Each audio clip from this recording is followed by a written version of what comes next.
Welcome to Tanakh Talk. I am your host, William Hall, broadcasting live from Kingsland, Texas, USA, with another episode of Controversial Issues with Rabbi Chaim Coffman from the Holy Land. Coming back to you again. Rabbi, welcome back to the show. And hello. Always a pleasure, as usual, to be here. Yes, indeed. I was going to just start off with that thing, but I was like, "No, let's do we'll intro first." Just so that people know. You don't want to scare everyone off. Well, they didn't stumble onto the wrong place. I didn't want them to get that impression. So there you go. Super Bowl Sunday is today, and so what better time to discuss sports in Judaism and how it's viewed, and so. We did this last year, year before last. I can't remember what it was. We did it a while ago. Yeah, it's been a while. But there's I would have never given it a second thought had it not been for this video I'd seen one time. I was like, it was kind of disturbing actually. So to say the least, let me see if I can put it back on your screen here again. I got it too big, I think. I had it fixed before we started. I don't know what just happened there. But yeah, so let me scroll down some. There we go. Put it back in the middle. Okay, here we go. All right, so I want to play this, guys, and you can kind of this will set the ball in motion for the content for today. So here we go. Hopefully you'll be able to hear it. Hold on. Let me back it up. I forgot to turn the music up. 1 second. The music was playing. Let's go back here. Do this thing right. I got to pause the other thing too. People don't understand. I've got like 6 screens and tons of stuff go into one single show. Wait a minute, you just turned me off. Wait, I'm upside down. Yeah, you remember that, huh? Okay, here we go. So this should fix it now. I was watching TV the other day, and this show comes on with these religious fanatics. They were crazy. Well, you would think they were crazy if you didn't understand their culture and their religion. See, that's just the thing. They were worshipers of idols, and they took things to extremes. They painted their bodies. They wore these ridiculous costumes. They chanted, they danced, they made sacrifices to their idols. They had built these enormous temples to worship their idols in. It seemed like their entire existence climaxed into this one scenario, this one over-the-top act of worship. You don't really relate, do you? Let's try it again.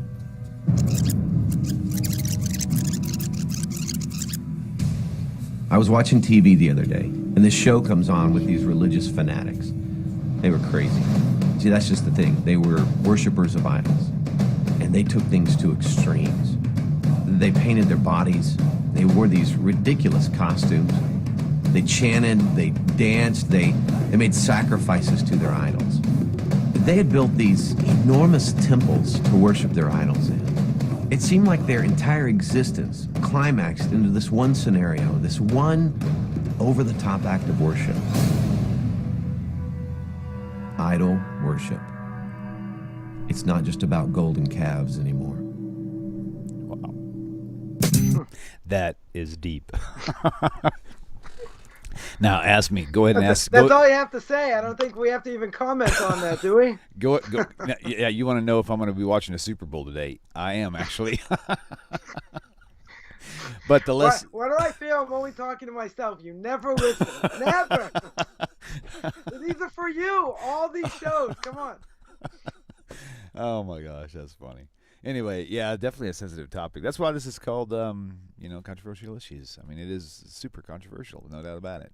Doesn't make it it doesn't make it untrue at all. So I'm going to pass this on to you. Let you take it away. Okay, it's a pleasure to be here. Haven't seen that video in a while, but it's pretty funny. So I can tell you from previous experience, if someone would have showed me that video, 30 years ago, 40 years ago when I was growing up, when I was growing up as a kid, I would have said, come on, idol worship, you're going to call it idol worship, idol worship, you say people bowing down, incense, you think of, I don't know, voodoo, other things, right? We saw the first part of the video. It's something, you see people dressed up and all that we don't relate to, right? Something we don't relate to. So you'll say, but come on, is this really idolatry? So idolatry is something very specific. right? Meaning that for a non-Jew or even for a Jew, right, something has to be worshipped in the way it's normally worshipped. Let's say it's bowed down to. There's incense given, different aspects, of idolatry. So idolatry can also be something that someone gives the power or a force that really, doesn't have that kind of power. Now, we're going to make a little bit of a jump, and someone's going to say, come on, entertainment, sports, etc. Where does that fit in? So sports, interesting. I would say it's one of the better things in the world. At least it comes on, Friday night, Saturday afternoon, Sunday. It keeps people busy. That's what it does, and hopefully they're busy enough where they're not going to want to give Jews, a hard time and all that. So it does play a purpose, right? There's definitely, there is a purpose. But one thing we have to understand, as, we'll ask for Jews and for non-Jews, and that is, whatever I do, does that draw me closer to God? Does it take me away from God? My goal in this world, the Ramchal says in Path of the Just, what is my goal in the world? What's my purpose? And my purpose in the world is to draw close to God. My purpose is I'm going to struggle in this world. As the Ramchal brings down in Derech Hashem, in the way of God, he says we're in a world of struggle. We're here to struggle, but we're here in order that we should reach at least a minimal level of what our portion should be in the world to come. Meaning, a person has to work hard in this world. And if you work hard in this world, hopefully we'll have a portion of the world to come. And by having a portion of the world to come, it's all about spirituality. So basically, anything that is going to take us away out of spirituality is going to be bad. Now, someone's going to claim, or many people will claim, come on, we live in a very distracting world. That's the world we live in. Many things. In the 1900s, what was distracting? You had wars and all that, but you had socialism, communism, democracy, different things that a person, got into, and took them away from Torah and mitzvah. Certainly, socialism, communism, not to mention all the wars and persecution. So, but, these things took Jews out of what they should have been doing, and that is following the Torah, keeping God's law. So now, what we see today, they say that that the most watched Super Bowl happened to be in 2015. You had 114.44 million viewers. That's a heck of a lot of people, right? So that's why we understand so many people watching this game, right? I think it's the second most watched game, next to the World Cup. But you have more than 100 million people. I thought it was higher, right? I think even, I don't know, it was last year. They say there were like 95 million viewers, 96 million viewers, something like that. So, how many people live in America? 300 million, right? 270 million, 280 million, whatever it is. So that's a huge percentage, right? That's 50% almost, a little less, 45%. That means you have so many people, watching this. Now, I can understand, and we're gonna get to the nitty gritty about, is it really forbidden? Is it really, why are we gonna call it really idolatry? Is it really idolatry? We see it's not exactly, the same as bowing down to an idol, but at the same time, we're gonna see there are certain similarities, in certain ways. But again, we have to ask the question. We'll get, we'll ask the question here. Does this, if my goal is, as the Ramchal says, that my goal is I'm here to toil, right? I'm here to work hard, right? As the Gemara says, if I don't prepare on Erev Shabbos, if I don't prepare on Friday, I don't get to eat on Shabbos. Meaning, if I don't prepare in this world, I'm not going to have a portion of the world to come. Now, we mentioned before, this is a world of distraction. So it used to be, a person wanted to see certain things, you had to wait, 6 o'clock news, 11 o'clock news, everything, wars, no matter, anything you can get now in the palm of your hand. You can see things instantaneously. So, not to mention all the Lashon Hara, Could be this immorality, this nivul peh, things that shouldn't be said, cursing, well, maybe not necessarily on regular TV, etc. But if we're trying to grow in spirituality, most athletes, and now people can hammer me for this, most athletes are not Rhodes Scholars, right? They're definitely not Rhodes Scholars. So, all you have to do if you want to see, what's going on in the world of sports, see what goes on in the off season. See how many people get in fights, someone, sucker punches their girlfriend, it's on video, get arrested from a strip club, different things, right? All kinds of things, go on during the off season. So you're going to say, I don't care what goes on in the off season. I want to watch this guy play.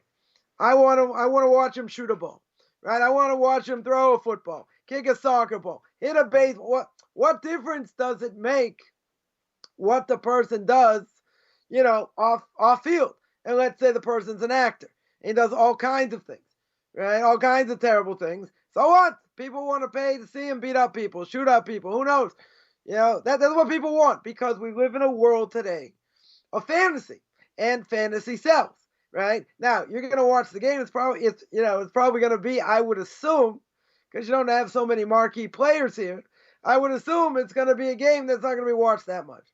A lot of people, comparing to other years, if you don't have so many marquee names, probably not going to be watched, by so many. I'm not going to say it's not going to be 50 million or 60 million, but it's not going to be one of the highest rated. That's definitely what it sounds like. But even so, what goes on today?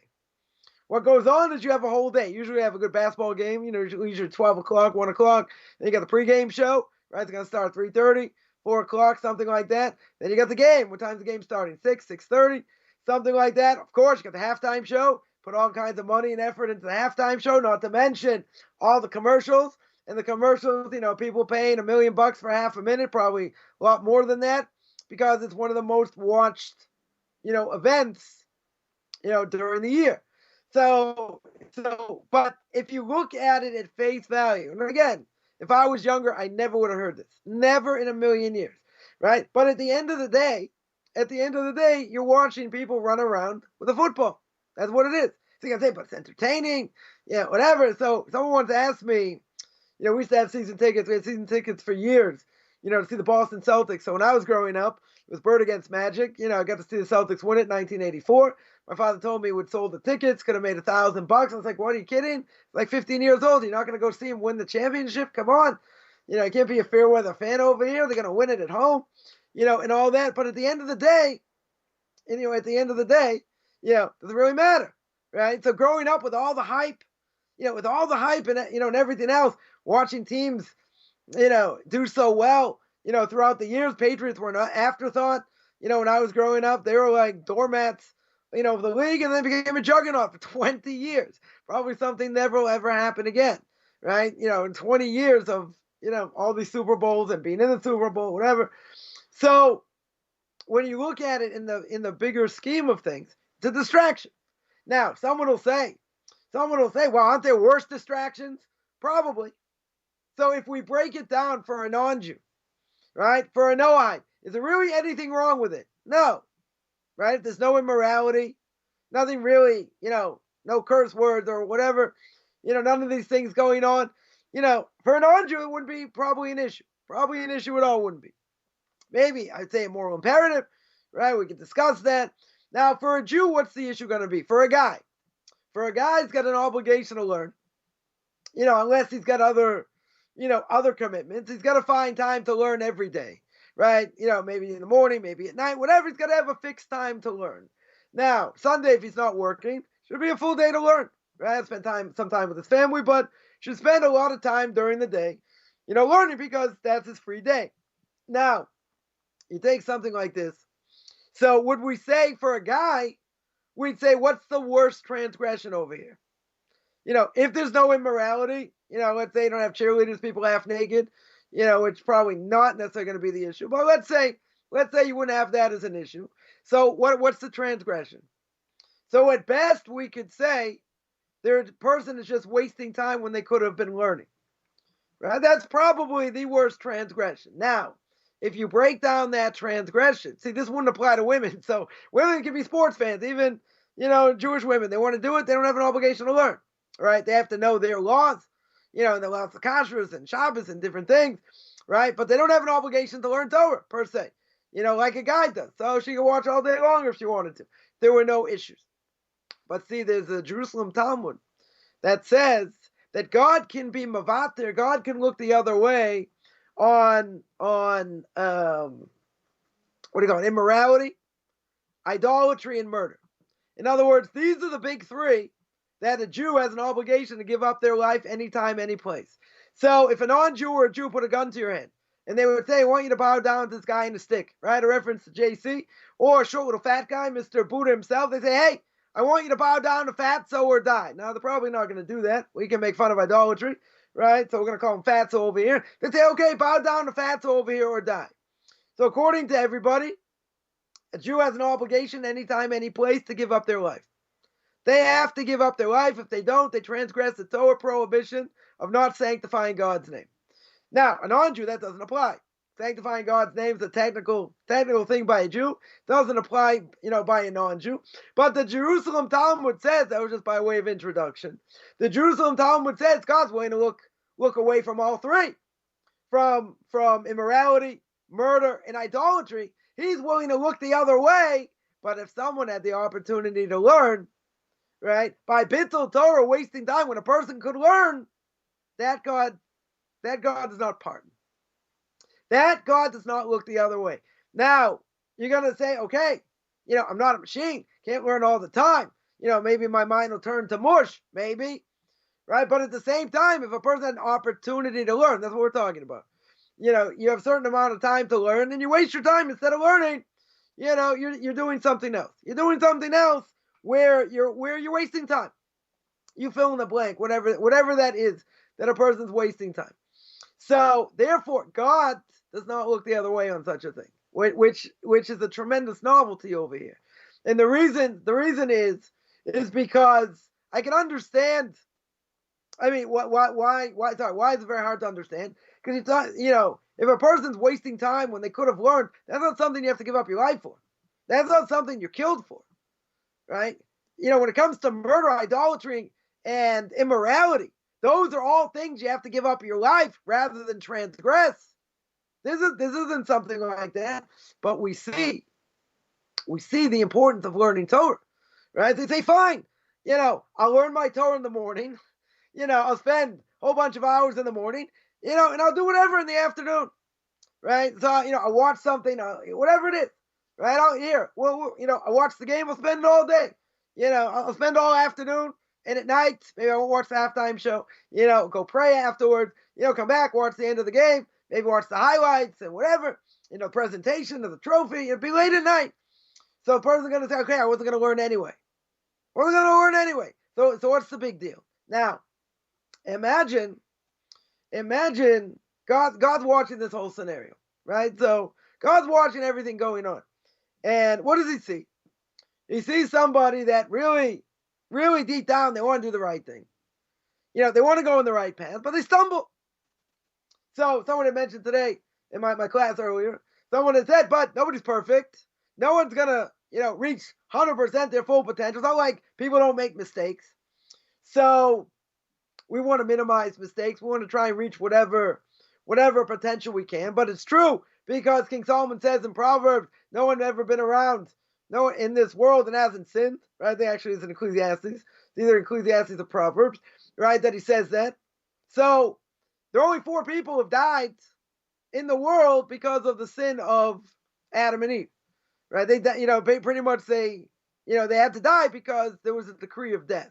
But everyone else has sinned. So someone said, so if we sinned and, a person sins, they make mistakes. Nobody's perfect. You're right. We're not saying anyone's perfect. But what's the end goal here? What's the entire goal? What am I living for? What I'm living for is spirituality. That's what I'm living for. I'm living to do whatever I can to draw myself closer to God. That's what I'm doing. That's what my purpose is. Anything that takes me away from that or disgraces that, it's like I'm taking 2 steps backwards. Now, I've said before, taking 5 steps backwards, 10 steps backwards. let's say you take a few steps backwards. That means I have to work really hard to take a few steps forward in order to get back to zero. That's what it means. So imagine, at the end of the week, how many steps we took backwards. Doesn't mean we didn't do any mitzvahs, right? But the goal is, I want to work on perfecting myself. I want to work on, nullifying the evil inclination, getting rid of the evil inclination, and not doing things I shouldn't do. So you're going to say, come on, you live in this world. If you live in this world, tremendous distraction, unbelievable distraction. True. I'm not going to deny that. Tremendously true. But who says I should just give in and throw in the towel and say, well, it's just too hard. I'm going to fail anyway.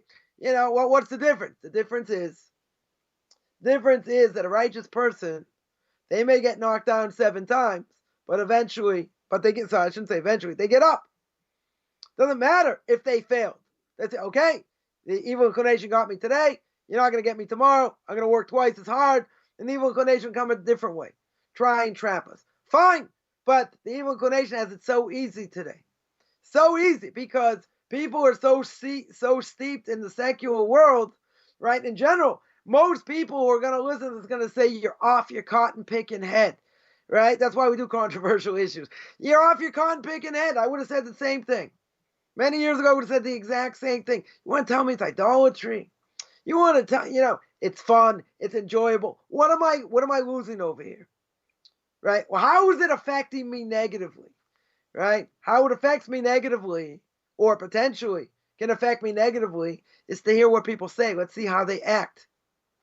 Sportsmanship, other things. Do I get good vibes, so to speak, in spiritual terms? When I watch this, give an example. Give an example. There was a basketball player many years ago. Fan was heckling him. Got so upset he spit on the fan. Instead of he missed the fan, he spit on a 4-year-old girl. Right now, someone well known, speaker, different things. So you go, okay, the person got angry. He shouldn't have done what he did. A lot of these people, I'm not gonna say everybody, a lot of these people are not role models. So people are gonna say, but I don't care. I don't care if they're a role model or not. I want to see him throw a football. I want to see him catch a 40-yard bomb, right? I want to see him hit a baseball. Or, if you're English, or from India or Pakistan, I want to see him hit a wicket. That's what we want to see. We want to get entertained.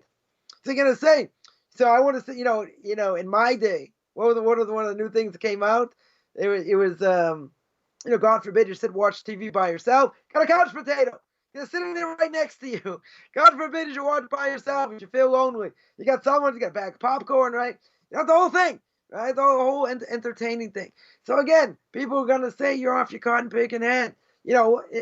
Fine. You tell me entertainment, there are issues, there's immorality, there's cursing, there's violence. And we know that a lot of these things are not good, that they have an effect.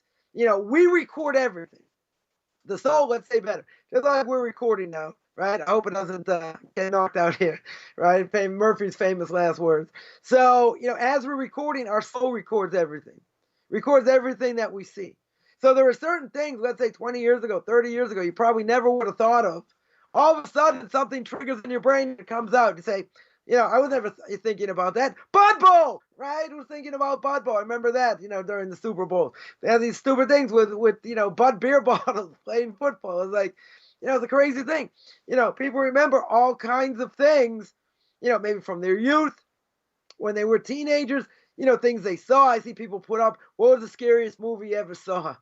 People say, all kinds of things. Halloween, Poltergeist. They'll say One Flew Over the Cuckoo's Nest, different things that had an effect on them, negative effect, not a positive effect, had a totally negative effect on them, but they saw it, but they're not necessarily negatively affected now, but it's part of their psyche, right? So we always joke about you're the disease and I'm the cure, right? Obviously a reference to Sylvester Stallone's movie Cobra. He probably doesn't even know we're quoting it, right? Now, why would that come up in my mind? I don't know, but it was there. It was there somewhere deeply buried. I don't know. We was talking about something one day. Oh, yeah, I thought about that. Why did it come up? I have no idea. But the thing is that impurity, the verse tells us, it's like devik. It's like glue. It sticks to a person. It never fully disappears, It can come up at any time. I was telling someone the other day, if I would sing certain jingles, of commercials, from let's say the 70s or 80s, all I have to do is sing a couple, a couple bells over here, a couple verses, let's say, not even, and people are going to start singing right away. Why? Because they know, they've seen it, probably seen it 100 times, 1,000 times, whatever. Now, if I would ask you what did Rashi say in last week's partner, someone's going to say, hey, wasn't he a shortstop for the Yankees? Who did he play for? What did he do? Was he a scientist? The things that we're supposed to remember and we're supposed to go over, there's more for Jews, I would say, than non-Jews, right? But the things we're supposed to remember, we're supposed to be able to answer and have answers at the tip of our tongue. People ask us anywhere, all throughout the Torah. So we should know. That's why we review. That's why we go over a lot of things. We learn a lot, spend a lot of hours going through things, and that's what we're supposed to do. Right now, a non-Jew may not have that obligation, right? They have to learn what they need to learn, etc. And they'll say, well, this doesn't apply to me. So again, I would say it's a moral imperative, and that's what it is. I can't say it's more than that. And moral imperative, what does it do? Does it make me a better person spiritually or not? Now, some people are going to say it doesn't matter. It doesn't matter. It has no effect, right? It has no effect, and that's not true. It's not true because, if a person's really listening to the game, let's say, if the person's really listening to the game, so what are the announcers saying? They're gonna, they're gonna talk about the players. Oh, miscatch, mess this thing up, So they're gonna be speaking badly, maybe speaking good about the person, but when it comes to sports talk radio, and these type of things, they bring up all kinds of things.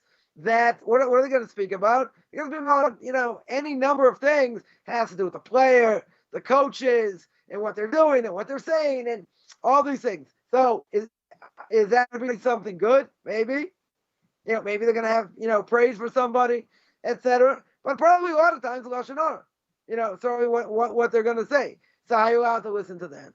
So Jews are not allowed to believe it. They say, fine, I don't believe it. Maybe I'll have a doubt about it. Whatever. I'll get around the laws of lashon hara.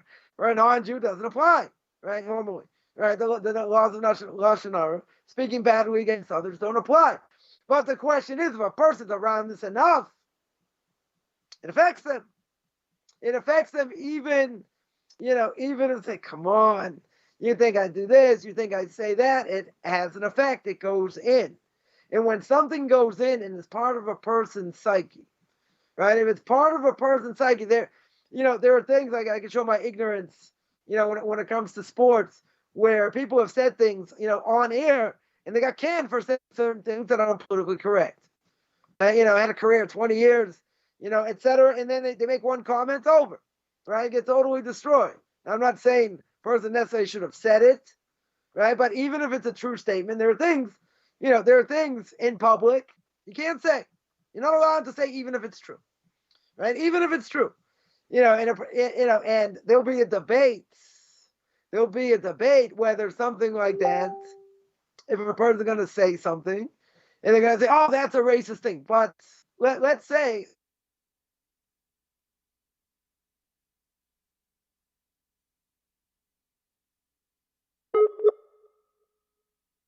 Looks like we lost signal with him for a minute there. Hold on, sit tight. Let's say it's a true statement. It's a true statement. They didn't say it, to be a racist or anything. They could claim it is. Doesn't matter. That's not really the point, right? But the idea is that people say things. And yeah, obviously, if you're on air, you got to be careful what you say. So you don't want to offend people. I mean, if you do and it's not politically correct, you're going to lose your job, right? Most likely. I mean, in some cases, maybe only get suspended. I mean, we're not going to go through this, what Whoopi Goldberg said. But, I think she got off pretty easy. A couple of weeks, she's off the air. I mean, it's horrific what she said. Totally horrific. But that's not even the point, right? So you got to be careful what you say. But, with all that, people are still going to say, I enjoy what they do.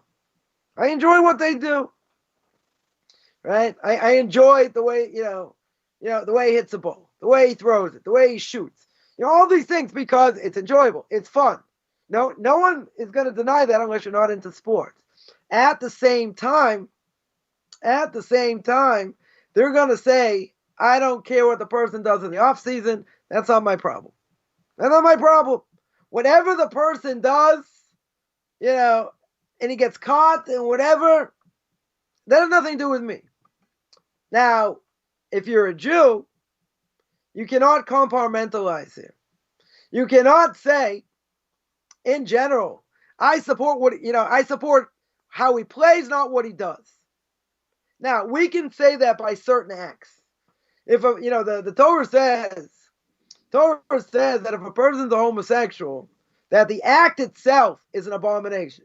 We don't say the person's an abomination, right? So we can differentiate and differentiate between the act and the person, right? Here, though, not the same thing, because what a person does, and person can say what they want, how they act represents who they are. Now, let that sink in for a second. The reason is because when a person does something, they could say, there was a basketball player a couple years ago who made a comment while he was live streaming a video game. He made an anti-Semitic comment. So they canned him for the rest of the year, even though he was injured. And whatever, they want to get him some training, I guess, not to be an anti-Semite or whatever you call it, whatever you call that, but what's the point? The point is that when a person makes a statement, you could say, well, that's a slip of the tongue. Oh, I can't believe I said that, right? But deep down, guess what? No one's going to say something if they didn't think it first. They don't just blurt out something that they haven't thought about. Or even if they haven't thought about it, they believe it. They believe it to be true. Now, this person can say, I have nothing against Jews, not at all, and I got plenty of Jewish friends, blah, blah, blah, blah, blah. Now, let's say I would agree. Let's say I would agree and that's true. And then the person says, well, you know what? I just can't believe I said it. It slipped.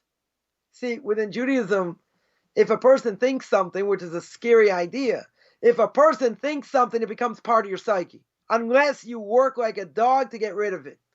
In other words, if I think something about, whatever it is, something that's forbidden, and I think about it a lot, it now becomes part of me to the extent where I can blurt it out if I'm not careful, right? That's why, when it comes to, there are three things that test the person. The Gemara in Eruvin says, koso, kaso, and kiso. Koso means a person who drinks. When a person drinks, what comes out of their mouth? A person gets angry, right? In their pocket, how a person deals with money. But let's go back to the first thing. When a person drinks, what do they say? Now, a person can make an excuse. And they can make an excuse. They could be under the influence, but not that far under. And they could tell someone off and make fun of them and this and that. And they could use an excuse and say, yeah, you know what? I have no idea what I said. I was totally plastered. If I said something, I apologize, etc. But let's say deep down, they know they weren't really drunk. They weren't, they were still at a certain level in control. So they know what was coming out of their mouth, right? I'm not saying they were praying to the porcelain god. We're not going to go there, right? But, a person knows what they say. And they know what they think. When a person thinks something according to Torah, you got to be very careful. Because if a person thinks it and they think about it and they, even if they think about it for a split second or whatever, and they think about it some more, it becomes part of your soul. It becomes part of your insides. It's part of your own psyche. Now, what that means is that thing could be buried for years. It could be buried for years, 10 years, 20 years, 30 years. And then different things could ignite you in different ways. And all of a sudden, boom, it bursts out. That thing bursts out. Well, then someone comes and says, oh, I can't believe I said that, right? I can't believe it came out. If people wouldn't have blown up Whoopi Goldberg's, Instagram and all that, she would have come back. You think she would have apologized? Never. That's what she believes. That's 100% what she believes. I mean, she's sort of misguided when it comes to knowing anything about, history and what happened. But, a pretty big egregious mistake to make.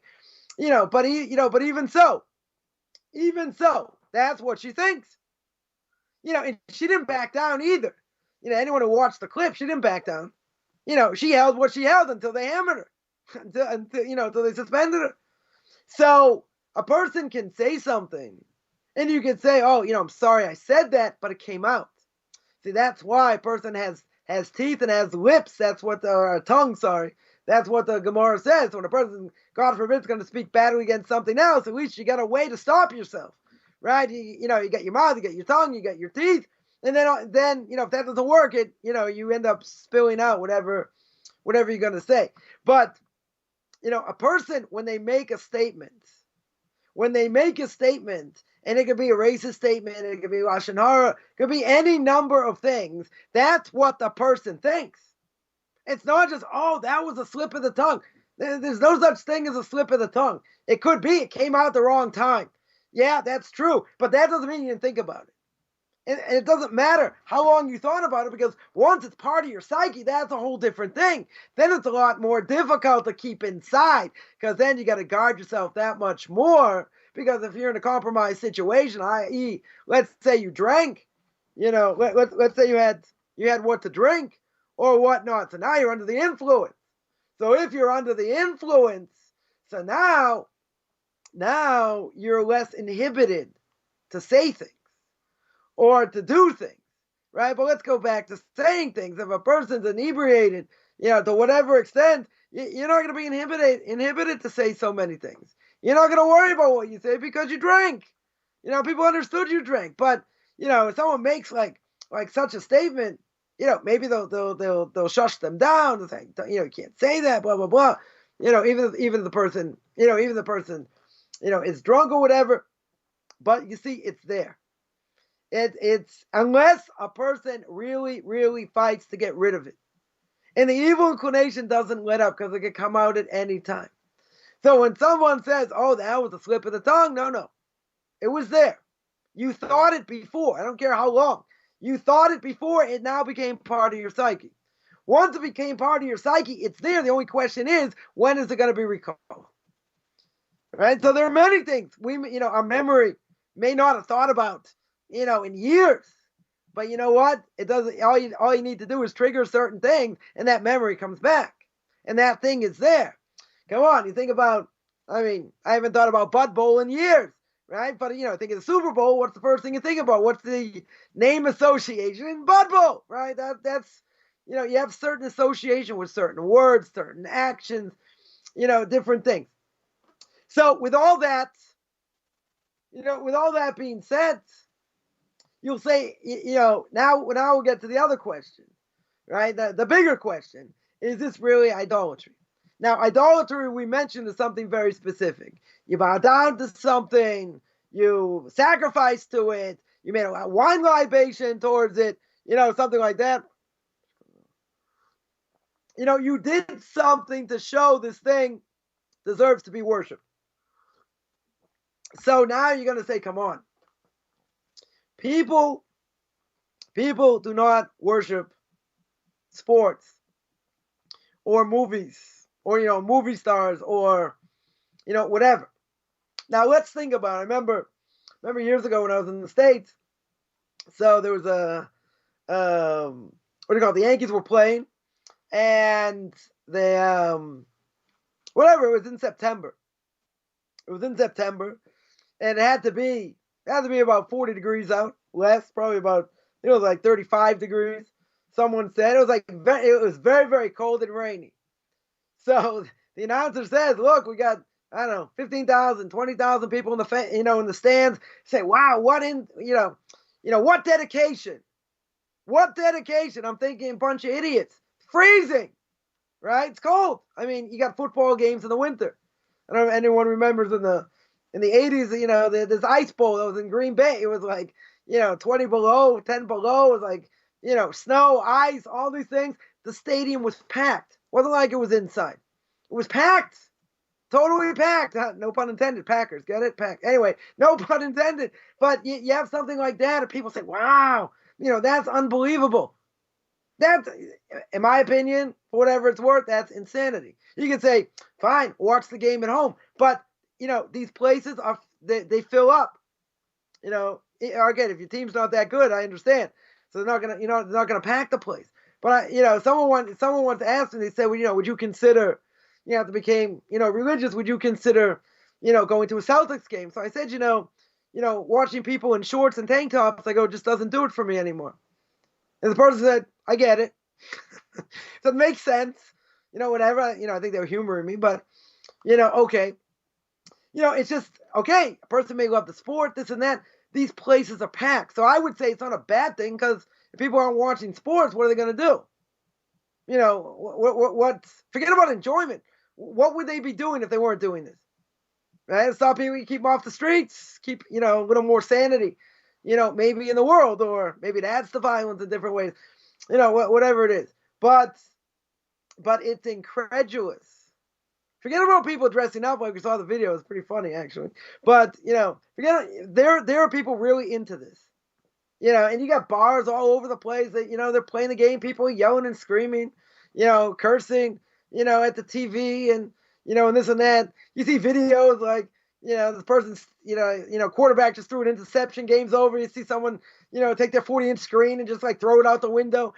People, they're going to say that's an extreme. Maybe.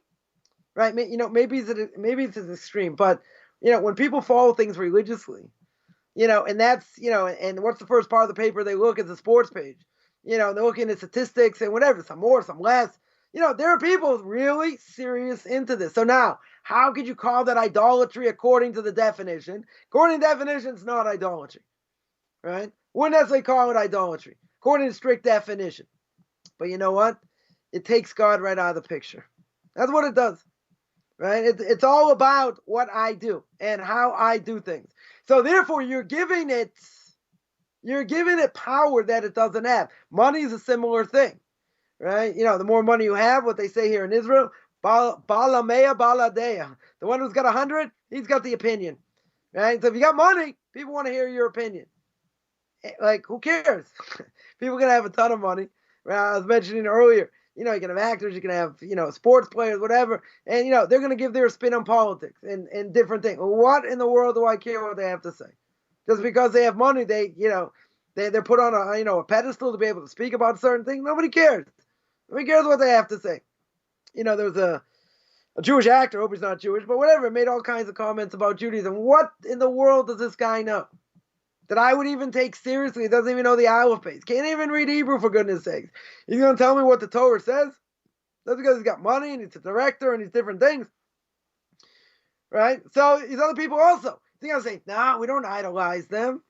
We don't idolize them, but they're it's a whole thing. It's a whole package. You're right. You might not worship the ground they walk on, but you worship what they do. Right? You worship how well a person throws the ball. Now, for a Jew, this is a major problem. Why is it a major problem? Because the Torah says, lo sechane, right? There are different interpretations of what that means. Some say you're not allowed to give a non-Jew a portion in Eretz Israel, in the land of Israel. They're not allowed to buy land in the land of Israel, one opinion. Another opinion is, which is more relevant to us, and that is that you're not allowed to give chen, not allowed to give praise, so to speak, or grace, let's say better, something like that, to an athlete and say, wow, I can't believe how he throws that ball. Can't believe he won 7 Super Bowls. I grew up with Larry Bird, the hick from French Lick. I even got a picture with him when I was a kid. I don't know what it's worth today. But, see someone, the work ethic and this and that. Why should that be praiseworthy? Why? Torah says you're not allowed to for a Jew. Non-Jew, say as much as they want. But for a Jew, it's an issue. Why? Because you're giving a praise for something that doesn't mean anything. Right? And that's the whole point. People are giving this a lot of power. You talk about what's going to be coming up in another few weeks. It's going to be March Madness. Right? Everyone's going to have all the brackets. The bracket's going to be broken because there's going to be upsets, and different things. There, fantasy sports, different, all kinds of things. People gambling on it. Keeps people busy. It's a major distraction. That's all true, but at the end of the day, what's it all worth? So you're gonna say it doesn't matter, it's fun. Oh, so that's the whole topic here. If a person's tired, and they've learned all day, or they've learned a number of hours. They say, I want to chill, I want to sit back, and I want to sip my pina colada. So you're making me feel guilty for sipping that pina colada. For you, I don't think I'm making you feel guilty. William Hall's going to enjoy his pina colada at my expense. Say, what a game. What a game. He's going to rub it in my face. Good. Okay. So he won't get the message. Maybe someone will get the message, say, what am I doing? A person one of the students of the Chofetz Chaim said that the head of the yeshiva in Radin, Rabbi Naftali Trupp, was sick, and they wanted to dedicate, students of the yeshiva were dedicating a certain amount of time that they would dedicate, to their learning would be dedicated for however long, for an hour, 2 hours, whatever, in order that the Rosh Yeshiva should get better. So they came to the Chofetz Chaim, and they said how much time, would the Chofetz Chaim, dedicate, that the Rosh Yeshiva should come better, that the head of the yeshiva should become better, and he shouldn't be sick. So the Chofetz Chaim thought about it, and the Chofetz Chaim said, I'm willing to give 1 minute. I'm willing to give 1 minute. So the students were incredulous. They said, someone had the guts to ask him and said, okay, but we're just curious, why 1 minute? Why only 1 minute? A person can say maybe 200 words a minute, right? I mean, if you speak Michaelson, probably 400 words a minute, right? If I speak fast enough, right? But let's say 200 words a minute, that's a lot of mitzvahs. That's a lot of mitzvahs. So he says, I want to teach everyone what the power of 1 minute of learning is. I knew somebody, I don't know if they still do it, once a week for 15 minutes. They would learn a book of ethics. They would learn Musar with somebody. 15 minutes a week, 1 day a week. Now someone's going to say, 15 minutes a week? What can you accomplish? What can you accomplish in 15 minutes? So over time, they finish Path of the Just. They finish the Gates of Repentance. Shari Tshuva. They finished the Ways of the Righteous. They went through books. In 1 week of a 15-minute slot. So the Chofetz Chaim said, people think time is money. So I beg to differ. Time is life.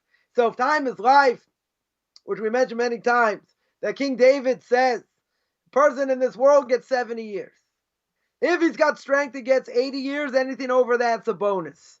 Right? So Rabbi brings down the Levites serving in the temple. When do they stop serving? The age of 50. Why by the age of 50? Because at the age of 50, a person has to already start thinking about the next world. And I first met my Rebbe many years ago, or 25 years ago. So he once told me, he was already in his mid-60s. By then he goes, I just want you to know, I don't live in this world. I'm like, say what? What do you mean? You don't live in this world. Come on, if I poke you, you're going to say, ouch. I see you eat. I see you drink. And he says, I'm already preparing for the next world. I'm like, who talks like that? Okay, it's one of the Torah giants of the generation, but he said that's the reality. Every birthday we have, we're getting closer to the grave. That's the reality. Right? We're not thinking that because we're thinking, fame, I'm going to live forever. Right? Fame, we're going to live forever. Well, that's not going to happen. We know that's not going to happen. But we still want to live, and do whatever we can. Why do you think Viagra is so powerful? Right? And people use it because they don't want to give up on certain things. Even if it's artificial. Right? So what world are we living in? We live in a world of fantasy. Right? That's what it is. And in LA, the place is going to be packed. It's going to be absolutely packed. Right? Every Super Bowl is packed. I can say, I went to one in New Orleans where the Patriots got crushed. Almost the biggest loss in the history of, the Super Bowl. They got crushed by the Bears. But thank God there was another team called the Buffalo Bills. They got crushed even worse. So I didn't feel so bad. But seeing it, being a part of it, I can't say it made me a better person, not by any stretch. When it comes to sportsmanship and all these other things. But if you're giving something a power, and that's what it is. I mean, there's another thing that people give power to, and that is food. This is going to be a major day for food also, right? If you're going to get cold cuts, they're going to get this, they're going to get pizza, who knows what. It's a whole day of fear. It's a whole day of fear over here. So you're going to say people worship food? Some people do. I knew, I grew up around adults, when I was younger, and this might not be a microcosm for the world, right? But there were people eating breakfast thinking about where am I going for lunch. In the middle of lunch, what am I going to eat for dinner? Okay, so they were older, thinking about whatever, just their bodies and what they're doing and whatever. That's called life. One thing, I saw is that, well, certainly don't want to make people happy, but they give something a power that it should never have. What's the purpose of food according to Torah? The purpose of food according to Torah is to give the body strength so you can learn, right? If you don't give the body strength, the body won't survive. Totally won't survive. So the body needs to survive so the soul can survive. So the purpose of food, does that mean I can't have a hot fudge sundae one day? Doesn't mean that, right? I can't eat chocolate. Why not? Okay, everything within reason. The problem is we don't want to miss anything.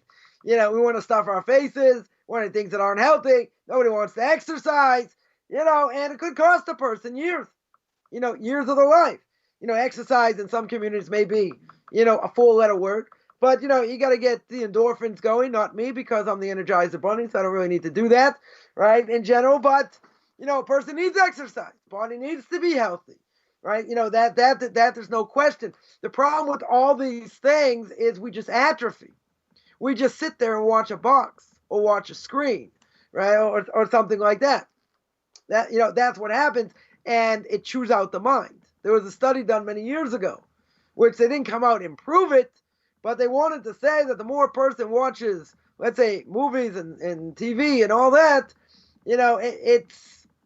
there could be a cause that the brain atrophies because you don't use the brain power that much, and that could cause someone to have Alzheimer's, right, or to be whatever, to have have dementia. Now, is that 100% proven? I'm not saying it's 100% proven. Maybe it's not even 70% proven. But I could understand where, growing up, you probably remember this also, they had a commercial. They had a commercial wanting people to read more. So they would say, mind's a terrible thing to waste. So they wanted people to read more. So everything just got quicker. Now they just say, a mind's a terrible thing. Right? Why is the mind a terrible thing? No one wants to think. Life's too hard. I want to have it easier. I want to veg. I want to relax. I'm not saying people don't think this in the Torah world. Yeshivas in America this week, they have like a midwinter break. Here in Israel that doesn't exist. I'm like, okay, it's an extra month. We have an extra month of Adar, before Passover, for the month of Nisan. Every 19 years, you have 7 years out of 19 years. You have a leap year because you have to adjust the calendar. It's a lunar calendar. So therefore, Sukkot has to be in the fall. Passover has to be in the spring. Lahavdil make a big distinction. You see by the Arabs, by Ramadan can be winter, spring, summer, or fall. They don't adjust. They have a lunar calendar as well. But they don't adjust. So that being the case, so what do we have over here? So a person, we see that when it comes to these things, we cannot compartmentalize. That's not what we should be doing. Right? We don't want our brains to atrophy. So a person will say, every so often, it's too much on the brain, let me chill. So a person has to know what kosher chilling is.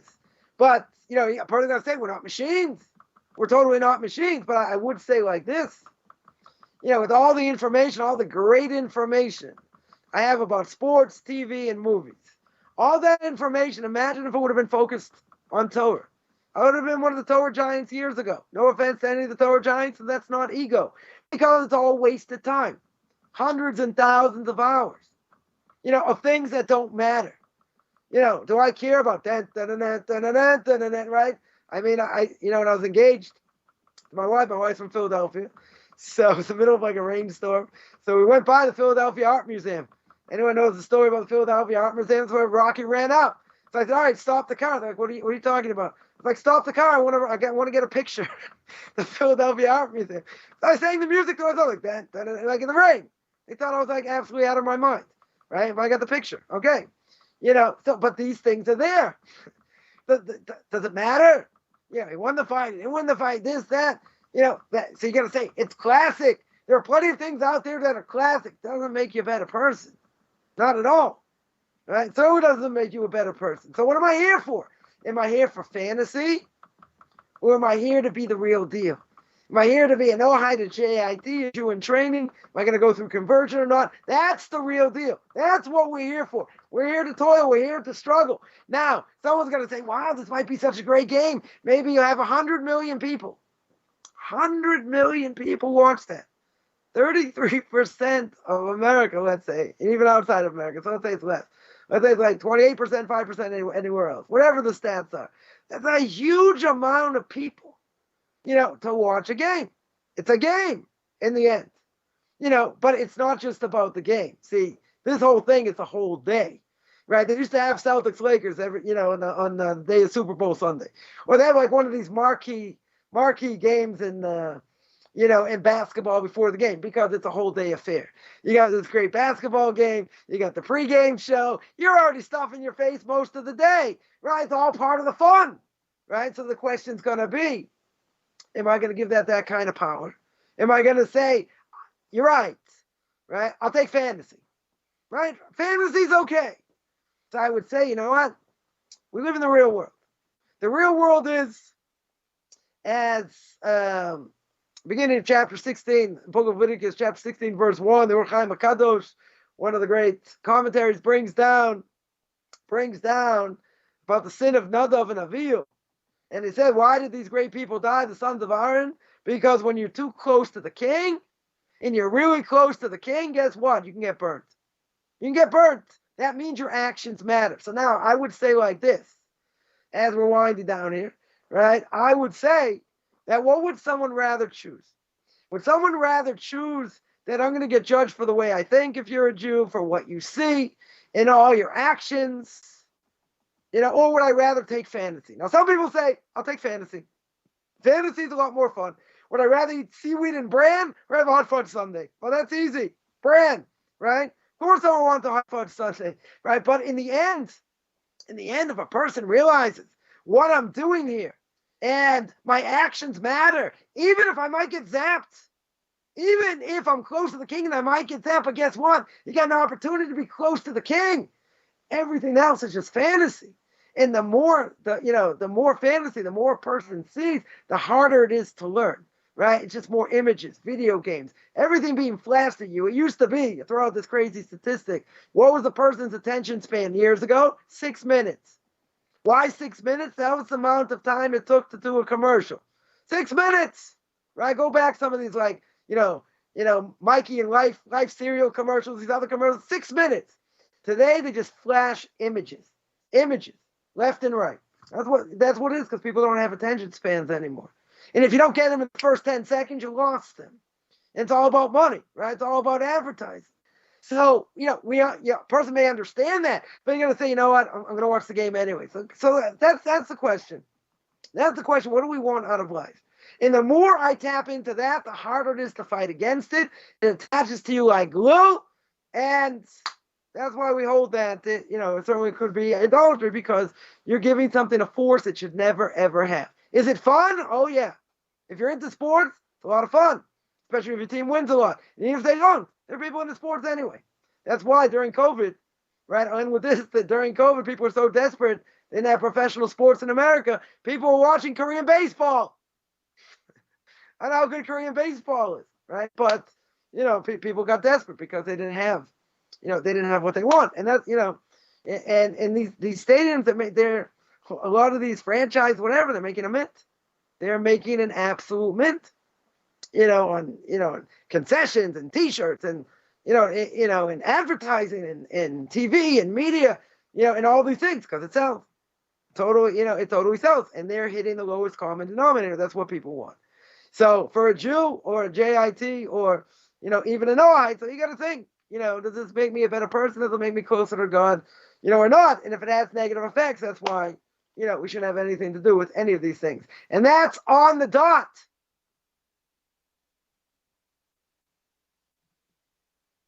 That was my cue, I take it. That's your cue. That is Come on. It's 1:30. Yes. 1:31. That should have been your cue, but you were dozing. You didn't People- even listen because you're going to watch the game anyway. People want to wonder why you talk so fast because you got a lot to get in 1 hour. That's why. That's boy. it. So, Yep. I tell people, turn the volume down. And when you're doing it, do it on half speed. There you go. There you go. And then you get all the jokes unless you missed them. No, okay. That's funny. You're the disease and I'm the cure. Get it? I Get got it, it. got Good. All right, well, you guys. Done. Thank you, Rabbi. Great show as usual. If you guys have any questions, send them to tanochtalk@gmail.com or reach out to Rabbi Coffman, and I'll put his information back on the screen now. OrthodoxConversion.com. You can go to the Contact Us page there. So thank you all. Thank you, Rabbi. We'll see you on the other side. Later, everybody.